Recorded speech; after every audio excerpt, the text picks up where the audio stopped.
हम उधर से पल्ली तरफ से आए थे झुग्गियों में, तो वहाँ से हम इतने लोग आए थे 25-30 हज़ार। जब हमें यहाँ ला के घेरा गया तो उसमें इतना गंद भरा था, तो इसको साफ करके हमने जब जाकर हमने झुग्गियाँ बसाई गई थी। Tigri is a cluster settlement in South Delhi. The city of Delhi has nearly 1,080 such clusters with a population of 30 lakhs. According to the Human Development Report of Delhi, nearly 45% of Delhi's population lives in slums. 8% live below poverty line. A recently concluded survey of urban poor found that women-headed households accounted for 5.3% of the total 600,000 households surveyed. 5,194 households are child-headed. In 1993, the unorganized sector workers accounted for 76% of employment in Delhi. By 1999, this proportion had risen to 81%. As high as 25% of the urban poor in Delhi have no access to piped water supply. They depend on hand pumps, tube wells, or other sources. It is against this background of social disparity, deprivation, and the growing disenfranchisement of the poor that the struggles waged by the women from the slum clusters of Tigri assumes importance. They raise their voice not as aggrieved individuals, but as a community entitled to non-discriminatory services and entitlements. The Mahila Pragati Manch, or the Women's Progressive Forum, was formally established by residents of G and H Block Tigri in January 2007. It is in the last 2.5 years that the women decided to actively participate in a women's forum to wrest their right to basic entitlements. Their initial struggle was to address the distribution of food grains guaranteed under the public distribution system. Speaking about this, Shama, an active member of the forum, says that although she has been staying in Delhi for over 25 years, she knew nothing about the quantity and quality of ration they are entitled to. She would end up by taking whatever was given to her and put up with all kinds of humiliating treatment, abusive language by shop owners. But now the situation has changed. She and a group of women have been empowered and in turn have empowered others in the community. Recounting this experience, Anita says that once they got to know that as ration card holders, it was their right to check the sales register, they demanded to see the sales register. Initially, the Department of Food and Supplies was reluctant and showed them only one register. When the department responded incorrectly to the RTI, they appealed to the tribunal and the higher authorities. 8 women were given an opportunity to present their case. After the first hearing, attended by 4 women, the officials of the department pretended to be apologetic in front of their superiors. But they sent an inspector to Jasmat's house to foist a false case against her. Speaking about this, Jasmat states that the inspector not only forced himself into her house, but also threatened to file a case against her because he had discovered that despite having a gas connection, she was taking kerosene.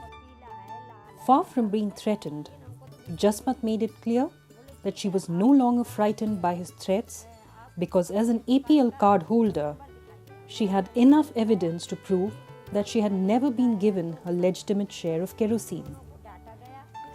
Jasmat responded by filing a complaint against the inspector for forcible entry into her house without consent and making false allegations. At the second hearing, the forum brought this incident to the notice of the higher authorities in the Department of Food and Civil Supplies. The Department of Food and Civil Supplies not only assured them of regular supply of ration, including kerosene, but also appointed a new lady inspector. Ms. Kunti Dagar, the inspector of Janta Jeevan Camp Tigri, says that she has found it useful to visit the slum and receive help from forum members in reaching out to needy households. Meanwhile, community volunteers like Parvati found that despite filing RTI, petitioning to the departments, the junior officials were not willing to give them kerosene on ration rates. They had to appeal to the higher authorities to get their due share. According to Sharma, even this bit of success did not end their struggle, as many community members do not know about their entitlements. As a result, many are still yet to get a ration card. To raise public awareness, the Women's Forum conducted a household survey to find out the extent of ration each house was getting. Based on that survey, the Women's Forum facilitated an interaction between the shopkeepers and the community. They continue to struggle for proper distribution of the ration card. Endorsing the vital role played by community advocates, Mr. Dayanand, Food and Supply Officer, agrees that it is necessary to have community forums like this. Since the government faces many problems of identifying genuine beneficiaries and cancelled many bogus cards, the department is reluctant to trust individuals. But if the people go in groups with all the necessary documentary proof, the authorities will have to listen. Having waged a purposeful battle on ration, the collective decided to take up a pressing concern. An uncovered main drain that passed through the area had led to many accidents, including the death of a girl who drowned in the open drain. Asha recounts how 17 years ago she lost her 5-year-old daughter to the semi-covered main drain in the area. History repeated itself in April 2008 when another 12-year-old girl fell into the drain and lost her life. Asha says that this time around they decided not to sit quiet. They mobilized the community and filed 2 right to information applications. The sanitation department responded, invited the community representatives to a hearing on 9th April 2008. At the hearing, the officials assured the community that they would redress the problem. The repair work on the main drain was started in May 2008. Around 8 to 10 women of the forum were actively involved in the entire process. According to Asha, the women monitored the repair work that was being undertaken. Hamidan says that the women made it clear to the contractor that they know all about construction materials. She told him that she is a construction worker and that she knew what ratio of material is supposed to be used. Alongside repairing the drains, the forum also struggled for a proper pavement. According to Asha, when the women had formed their own forum 2 years before, the sad state of pavements was a concern that they had decided to take up. She said that since neither the drains were covered nor were the drains cleaned, all the filthy water would flow from the drains onto the pavement, making it difficult for people to walk on them. So, the forum members decided to send 3 applications to the municipal officials.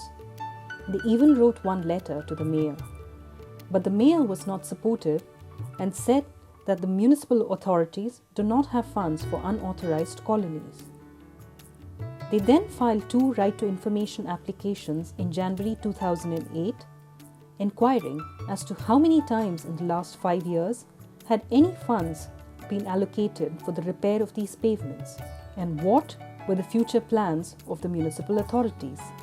After waiting for 39 days, the forum got an evasive reply.